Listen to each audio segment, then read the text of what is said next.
latar belakang pekerjaan ekonomi kita. Tuhan bilang bahwa saya hanya mengerti satu hal yang engkau katakan, yaitu di dalam doa. Komunikasi kita dengan Tuhan hanya sejauh doa.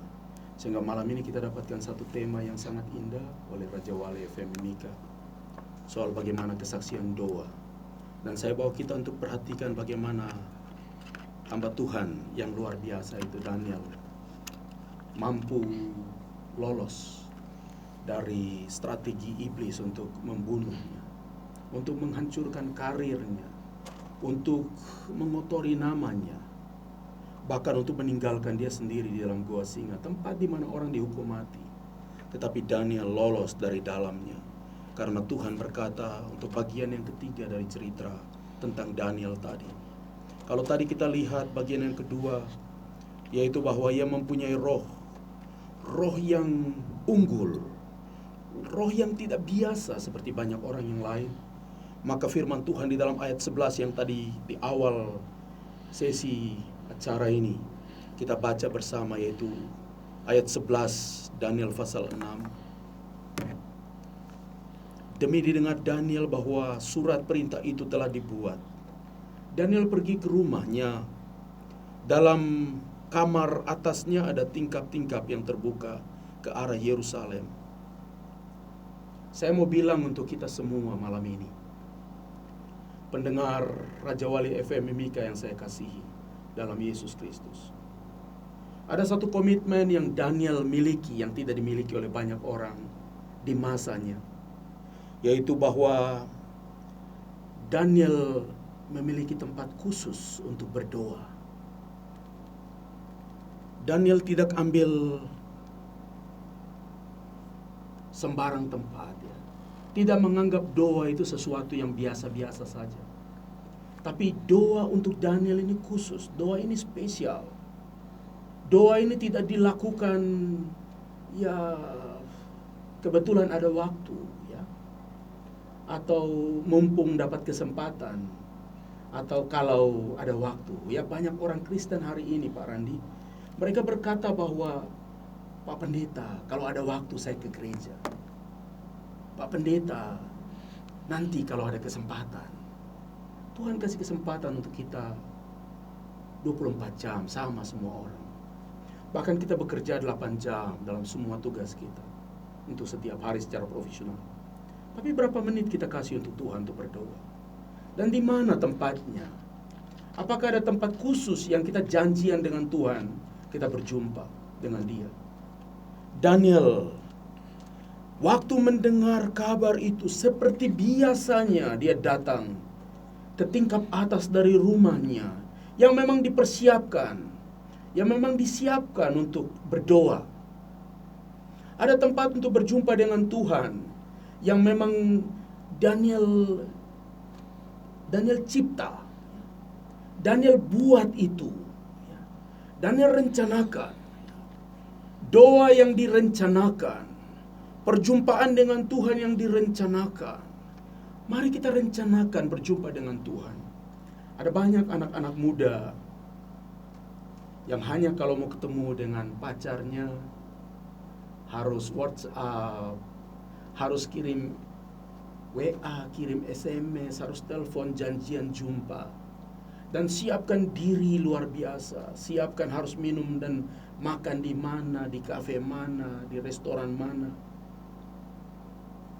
Dipersiapkan perjumpaan itu. Karena memang ini sesuatu yang spesial untuk anak-anak muda kita.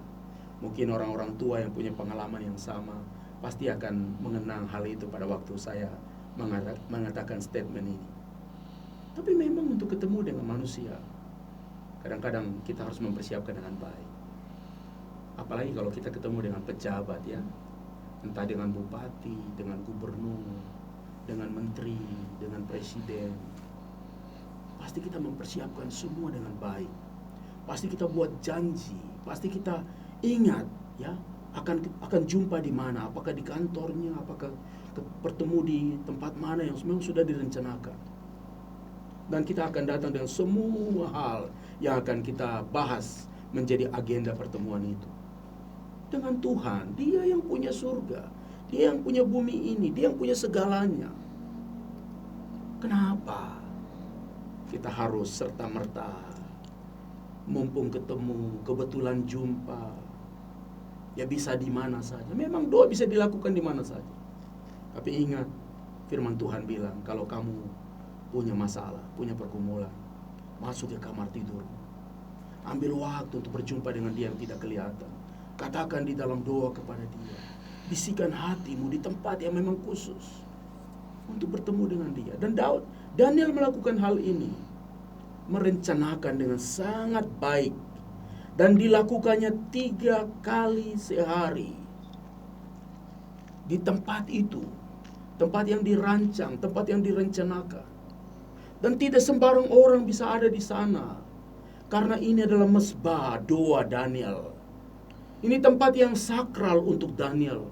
Walaupun kita tidak mensakralkan doa-doa kita semacam banyak orang lain, tetapi kita tahu bahwa doa orang benar, bila dengan yakin didoakan, sangat besar kuasanya.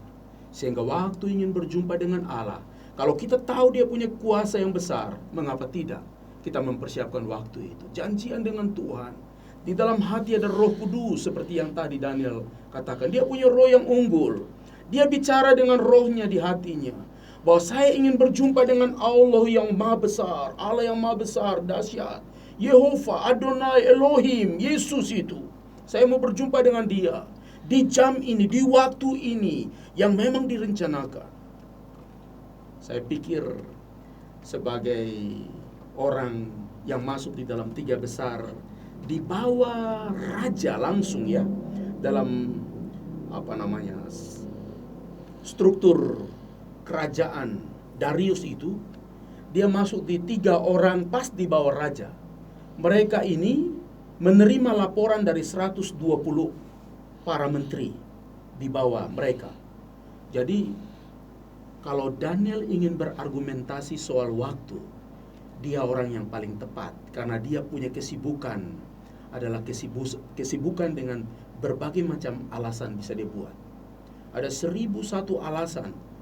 Waktunya mengatur pekerjaan. Dia punya kesibukan dari waktu ke waktu itu detail diatur oleh staf-staf pekerjaannya. Dan banyak orang sekarang beralasan karena waktu, karena pekerjaan. Bahkan mungkin kita berdoa malam hari, waktu mau tidur, kadang-kadang kita pagi hari tanya, wah, saya ini sempat amin tidak waktu berdoa semalam? Ya, karena kita begitu lelah dalam pekerjaan kita. Kita begitu sibuk dengan tugas-tugas dunia ini, sehingga kita lupa kalau Tuhan sedang menantikan kita setiap saat. Dia rindu untuk mendengarkan apa yang menjadi masalah kita. Dan kita akan katakan itu di dalam doa.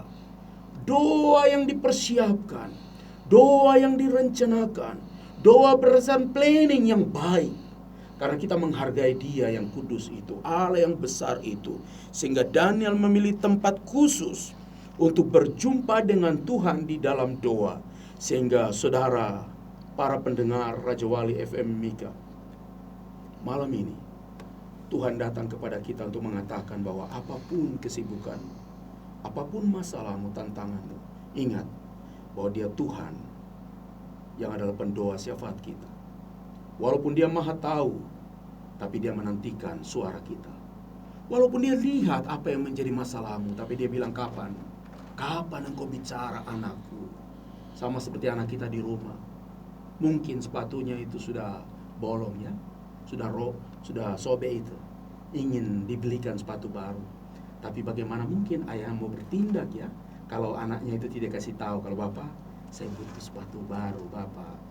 Bapak tolong belikan saya sepatu baru. Bapak itu pasti lebih bangga daripada bapaknya yang memaksa anaknya untuk dapatkan sepatu baru. Demikian juga Tuhan dengan kita. Dia Allah yang tahu kebutuhan kita.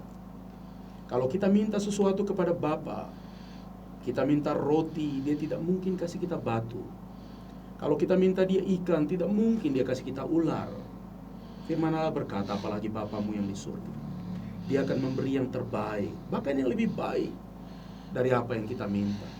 Sebelum kita mengatakan, dia bahkan lebih tahu apa yang menjadi kebutuhan kita.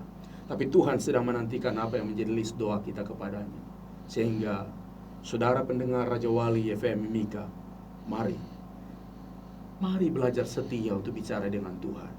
Bicara dengan Tuhan. Dia memperhatikan semua yang menjadi kebutuhan hidup kita. Tetapi dia sedang menantikan penghargaan kita dengan Tuhan. Penghargaan kita dengan dia. Waktu kita berdoa, artinya kita menempatkan doa itu sebagai tempat khusus. Tempat yang spesial, tempat yang sakral untuk kita bicara dengan dia sebagai Tuhan yang Maha tahu dan Maha mengasihi kita. Luar biasa. Ya, sahabat-sahabat pendengar, kita bersyukur terus diingatkan mengenai doa, dan saya percaya setiap kita yang terus membuka hati untuk terus berdoa, untuk terus tidak bosan-bosan berdoa. Firman Tuhan katakan jangan jemu-jemu untuk berdoa. Amin. Dan saya percaya akan ada hal-hal yang luar biasa yang pasti akan terjadi dalam kehidupan kita. Amin. Dan sahabat, kita akan kembali di sesi yang terakhir. Kita akan dengarkan dulu sahabat sebuah lagu dari Jacqueline Selose dengan Engkau Alasanku Hidup. Dan memang benar sahabat bahwa kita masih ada itu karena Tuhan. Amin. Amin. Kita akan dengarkan dulu, jangan kemana-mana sahabat, tetaplah di Raja Wali FM, bikin hidup lebih baik.